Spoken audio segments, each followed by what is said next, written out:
अस्सलाम वालेकुम। मैं हूं आपका मेज़बान Shabbir Kazmi. Welcome to our YouTube channel. हमारी आज की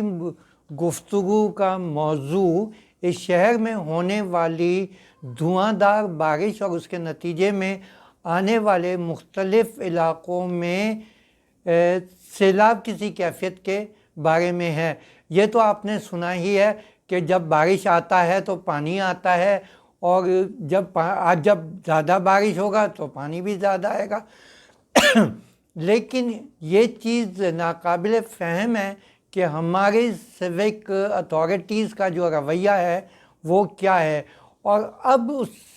सिविक अथॉरिटीज़, प्रोविंशियल गवर्नमेंट और इवन फेडरल गवर्नमेंट के बारे में लोगों के दिलों में एक नफ़रत सी पैदा होने लगी है। अगर आपको याद हो तो पिछले दिनों हमने एक प्रोग्राम किया था, गालिबन 19 जुलाई को, जिसमें हमने कराची में रहने वाले लोगों की बढ़ती हुई एहसास महरूमियत के बारे में गुफ्तगू की थी। और जो बॉटम लाइन थी वो ये थी कि देखिए, अगर कराची के मसाइल को हल नहीं किया गया तो यहाँ के लोग किसी वक्त भी बगावत पे आमादा हो सकते हैं। बगावत पे मतलब ये नहीं कि वो बंदूकें उठा के लड़ना झगड़ना शुरू हो जाएंगे, बल्कि जो इमरान खान साहब कल तक कंटेनर्स के ऊपर खड़े होके बिजली के बिल जलाते थे और लोगों से कहते थे कि बिजली के बिल ना दें, और दूसरे टैक्सेस के बारे में कहते थे, अगर लोगों ने, कराची वालों ने यही रवैया अपना लिया तो हुकूमत का मुश्किलात बहुत ज़्यादा बढ़ती हैं। अब आज हम बात करते हैं ख़ास तौर से उन लोगों के बारे में जो सियासतदान हैं, मिनिस्टर्स हैं, सेनेटर्स हैं, उनके बारे में, या वो लोग जो अपनी चमत्कार दिखाते हुए हमें सोशल मीडिया पे या टेलीविज़न चैनल पे दिखाई देते हैं। आज सबसे मायूस कुन जो स्टेटमेंट था वो सिंध गवर्नमेंट में जो लोकल बॉडीज़ के मिनिस्टर हैं उनका था। उनका कहना ये था कि सिर्फ शहर का 10% इलाका मुतासर हुआ है। हाँ, कल तक जब पाकिस्तान में सिर्फ एक ही टेलीविज़न PTV की नशरियात होती थी और उस पर हुकूमतनामा, ख़बरनामा नहीं, हुकूमतनामा चलता था, तो जो कुछ हुकूमत दिखाना चाहती थी वो दिखा देती थी। और आपको भी याद होगा, और शायद जो बच्चे हैं वो अपने माँ बाप से पूछ सकते हैं कि एक वक्त वो था कि 70s में लोग पाकिस्तान की जो ब्रॉडकास्ट के अदारे थे, रेडियो पाकिस्तान या टेलीविज़न, उसकी ख़बरों पे तवज्जो देने के बजाय BBC की ख़बरें ज़्यादा गौर से सुनते थे, क्योंकि कहते थे कि उसमें सच होता है, और पाकिस्तान में जो ख़बरनामा होता है वो सिर्फ हुक्मरान नामा होता है और उसमें कुछ नहीं होता। अब जो बात है नासिर साहब की, मुझे उनके साथ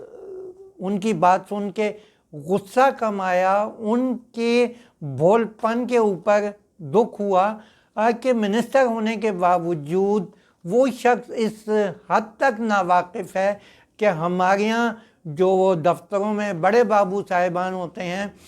वो आज मैं भुट्टो साहब के ज़माने तक भी चला जाऊं तो हमेशा से ये एक रवायत रही है कि बड़े बाबू हमेशा ये कहते थे, साहब हालात सब ठीक हैं। और ये अयूब खान के ज़माने में भी, जब अयूब खान के ज़माने में उनके ख़िलाफ़ वो डेमोन्स्ट्रेशन हो रहे थे तो उनको भी यही कहा जाता था, नहीं जी एवरीथिंग इज़ अंडर कंट्रोल। लेकिन जिस दिन उन्होंने अपनी आँखों से कुछ चीज़ें देखी तो उन्हें इस बात का एहसास हुआ कि हमारी जो एडमिनिस्ट्रेटिव साइड है वो काफ़ी हद तक हुक्मरानों को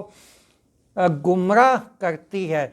तो नासिर साहब को जिन लोगों ने इन्फॉर्मेशन पहुंचाई, लाज़िम बात है नासिर साहब सारा शहर तो नहीं घूम सकते थे, लेकिन जब बहरहाल जो उनके जो कहते हैं हुकूमत के कान और आंखें जो लोग होते हैं, उन्होंने उन्हें जो मिसलीड किया, वो आज उससे कम्प्लीटली मिसलीड इसलिए थे कि सोशल मीडिया पे आज आप देखें तो मिनटों पे नहीं घंटों पे फैली हुई वो वीडियो क्लिप्स हैं जो दिखा रही हैं कि कराची, चाहे वो कच्ची आबादी हो, چاہے وہ پوش علاقے ہوں، چاہے شارع فیصل ہو، چاہے کوئی سا علاقہ ہو، بڑا حصہ پانی میں ڈوب چکا ہے۔ اس کی وجہ یہ تھی نہ تو نالے صاف کیے گئے، اور جو بیانات دیے جاتے ہیں کہ ہمارے پاس پیسے نہیں تھے، ہم نے تو یہ کیا، وہ سب ایک جس کو کہتے ہیں لوگوں کو دھوکہ دہی کے بات ہے۔ آج جب میں یہ ریکارڈ کر رہا ہوں تو اس کے ساتھ مجھے ایک اور چیز کا احساس ہوا کہ جب کراچی میں سڑکیں طوفان کی شکل میں ان پہ پانی ہوگا، گاڑیاں چل نہیں سکتی، موٹر سائیکلیں چل نہیں سکتی، لوگ اپنے دفتر، فیکٹریز نہیں جا سکتے، مارکیٹیں نہیں کھل سکتی، تو کاروبار کیسے چلے گا؟ اور جب کاروبار نہیں چلے گا تو اس ملک کی معیشت کا پہیہ کیسے چلے گا؟ میرا حکمرانوں کو اور تمام سیاستدانوں کو، کراچی سے اس وقت ہر ایک لیڈنگ پولیٹیکل پارٹیز کے ایم این اے، ایم پی ایس، سینیٹرز موجود ہیں، ان کے لیے ایک دوستانہ مشورہ ہے کہ آپ کراچی آئیے، اپنی اپنی کانسٹیٹوئنسیز میں آ کے بیٹھیں، اس علاقے کی طرف توجہ دیں۔ ابھی تو آپ اسلام آباد میں چھپ کے بیٹھے ہوئے ہیں، لیکن کل ایسا نہ ہو کہ آپ کراچی واپس نہ آ سکیں اور آپ کو کراچی بھی چھوڑنا پڑے، اور شاید یہ ملک چھوڑ کے کسی دوسرے ملک میں پناہ لینی پڑے۔ اس وقت سے ڈریں۔ اللہ حافظ۔